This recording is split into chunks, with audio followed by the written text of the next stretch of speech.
hidden away from the chaos of the main town, amidst the landscape of mountains and undulating roads, lies a thriving community of 10,000 homes called Valaipada.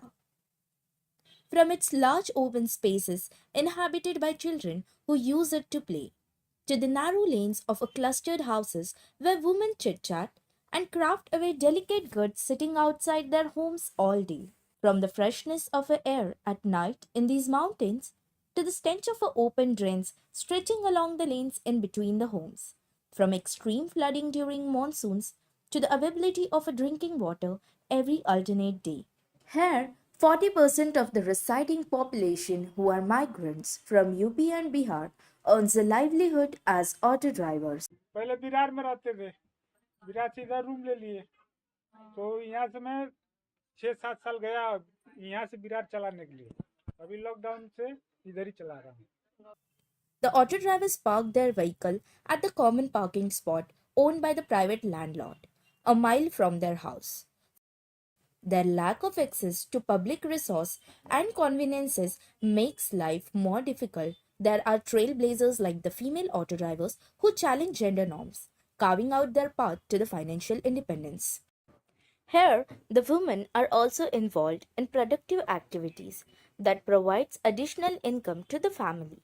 They manage household stores and supplement income by crafting goods like bindis, clips, and beaded laces. This helps them earn a minimum of rupees 30 per day. Women travel down to the market along the main street for daily groceries.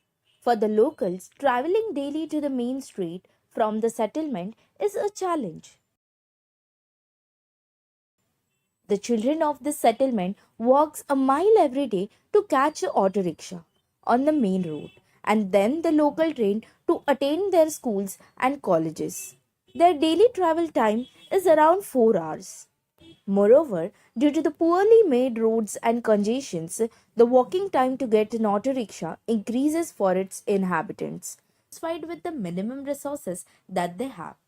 Their lack of financial literacy leads to poor decision making, debt accumulations, and missed opportunities for savings and long term investments, leading to poverty.